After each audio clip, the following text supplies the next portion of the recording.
Assalamualaikum warahmatullahi wabarakatuh.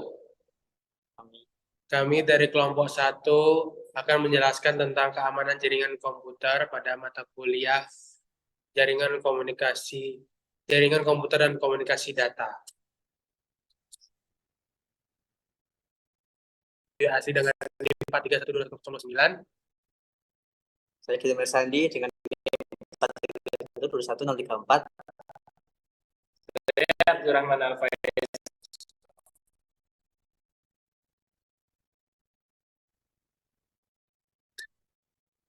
Yang pertama adalah Get to know Computer Network Security.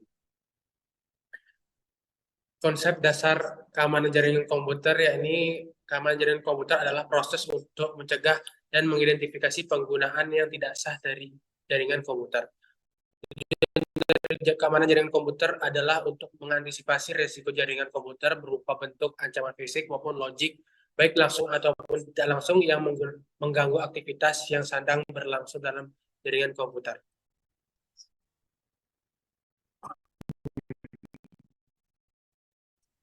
Elemen utama pembentuk keamanan jaringan, ya ini tembok pengaman, baik seperti layanan jaringan yang digunakan serta orang-orang implementasikan bersama dengan dari luar.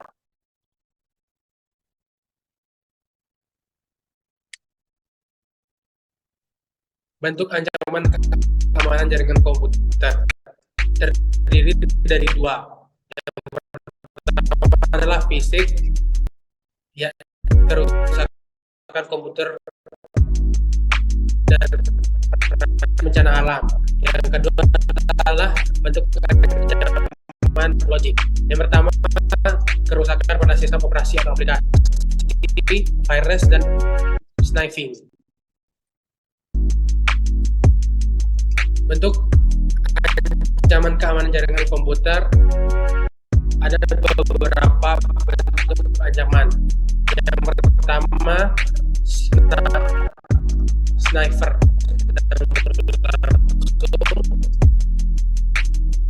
Yang kedua adalah spoofing, penggunaan komputer untuk meniru dengan cara segala bentuk serangan terhadap suatu mesin di mana penyerangan tidak memiliki kendali terhadap mesin tersebut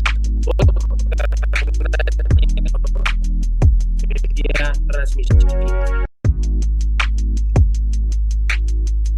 Yang selanjutnya ada home, kondisi dari software atau hardware yang bisa diakses oleh pengaksesan tanpa melalui proses otorisasi.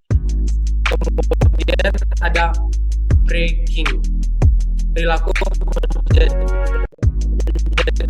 sistem pengamanan telepon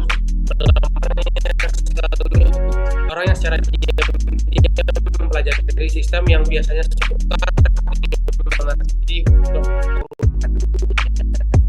hacker tidak merusak sistem.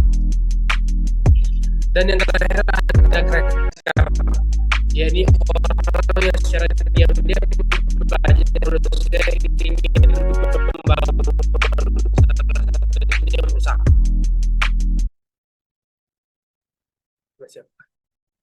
Kemudian akhirnya adalah faktor penyebab risiko. Yang pertama perangkat komputer, lalu ada kelemahan sistem operasi.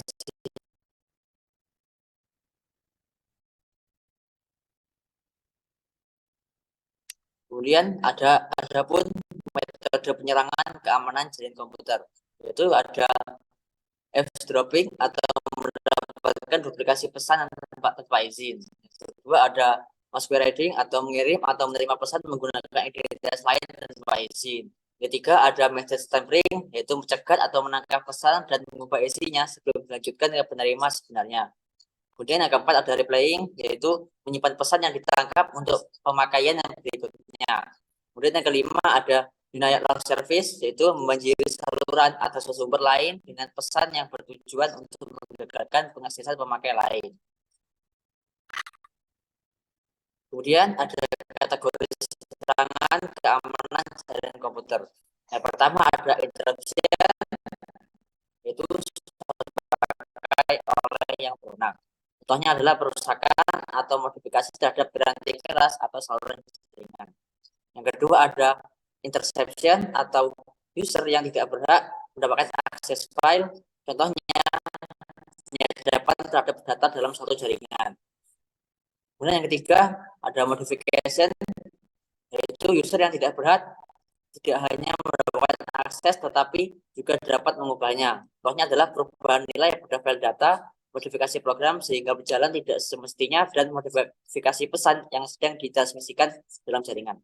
Kemudian yang keempat ada fabrication, yaitu user yang tidak berwenang menyisipkan objek palsu dalam sistem. Contohnya itu pengiriman pesan palsu kepada orang lain.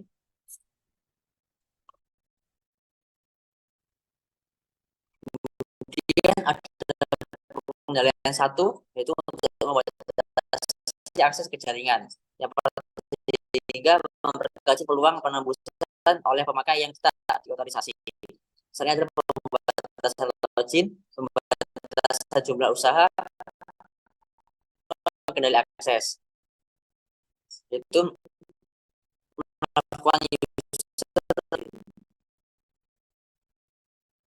Kemudian ada metode misalnya password, kunci, nama kecil virtual dan sebagainya.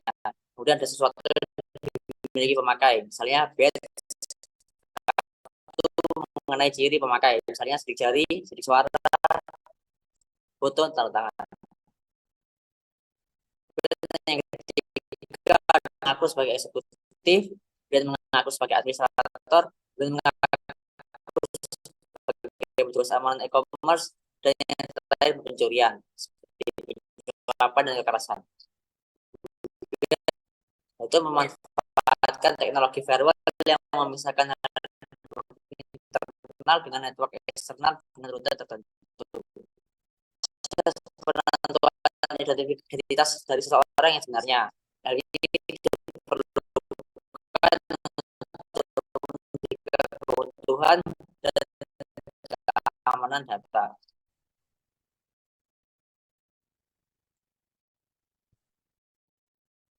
Kemudian yang kedua, kemudian aset organisasi, yang mana terbagi menjadi dua, yaitu secara administratif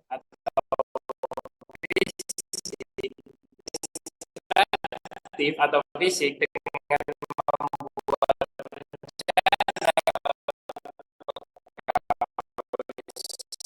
sistem. Kemudian yang kedua yaitu secara teknis dengan menerapkan firewall dan membentuk VPN. Kemudian firewall sendiri adalah sistem atau sekelompok akses antara dua jaringan. Untuk prinsipnya sendiri, firewall dapat dianggap sebagai sepasang mekanisme. Yang pertama, memblok lalu lintas. Kemudian yang kedua, mengizinkan lalu lintas jaringan. Firewall digunakan untuk melindungi jaringan dari serangan jaringan pihak luar. Firewall serangan yang dari seseorang yang berada dalam jaringan serta dari program-program aplikasi yang ditulis dengan guru. Kemudian untuk konsep firewall sendiri terbagi menjadi dua, yaitu network level, yang mana alamat tujuan dan port yang terdapat dalam setiap paket IP. Kemudian yang kedua ada application level. Biasanya adalah host yang berjalan sebagai proxy server yang tidak mengizinkan lalu lintas antar jaringan dan melakukan login dan auditing lalu lintas firewall. Istilah firewall yang pertama adalah host atau suatu sistem komputer yang terhubung pada suatu network. Kemudian yang kedua adalah bastion host, yang mana sistem komputer yang harus memiliki tingkat sekuritas yang tinggi. Mengapa? Karena sistem ini rawan sekali terhadap serangan hacker dan cracker, karena biasanya mesin ini diekspos ke network luar atau ke internet dan merupakan titik kontak utama terutama para user dari internal network. Yang mana aksi dari suatu alat atau device untuk mengatur secara selektif alur data yang melintasi suatu network dapat memblok atau memperbolehkan suatu paket data yang menggunakan atau security policy. Kemudian yang keempat adalah perimeter network atau DNZ atau demilitarized network yang dilindungi dengan network eksternal untuk menyediakan layer tambahan.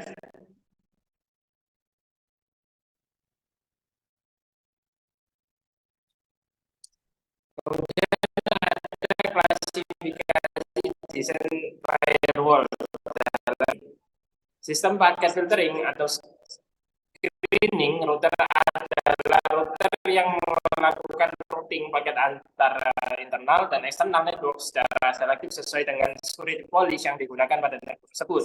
Informasi ini yang digunakan untuk menyeleksi paket-paket tersebut adalah yang pertama IP address asal, kemudian IP address tujuan, protokol TCP, UDP atau ICMP, kemudian port TCP atau UDP asal, kemudian port TCP atau UDP tujuan. Kemudian yang kedua adalah application level gateway atau proxy service. Proxy merupakan perantara antara internal network dengan external network atau internet. Proxy service merupakan aplikasi spesifik atau program server yang dijalankan pada mesin firewall. Program ini mengambil user request untuk internet service seperti ETP, Telnet, HTTP, dan meneruskan atau bergantung pada security policy ke host yang dituju. Kemudian yang terakhir ada circuit level gateway. Circuit level gateway merupakan sistem yang berdiri sendiri atau fungsi khusus yang terbentuk dari tipe application level gateway. Tipe ini kita mengizinkan koneksi TCP end-to-end atau secara langsung.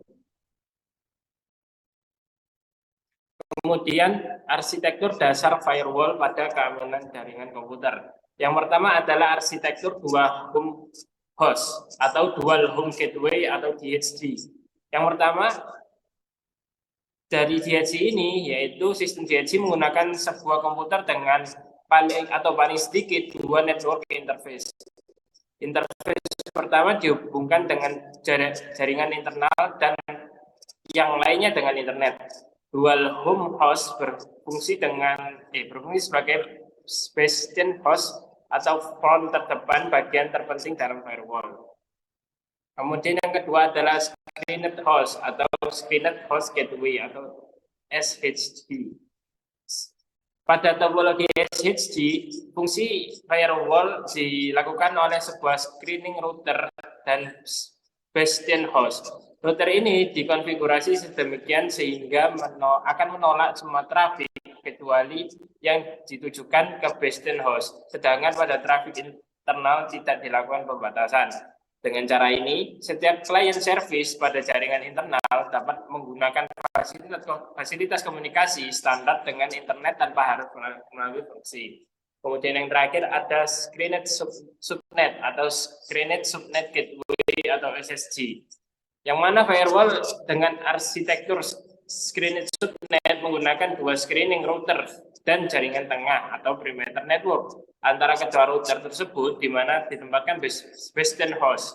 Kemudian kelebihan susunan ini akan terlihat pada waktu optimasi penempatan server.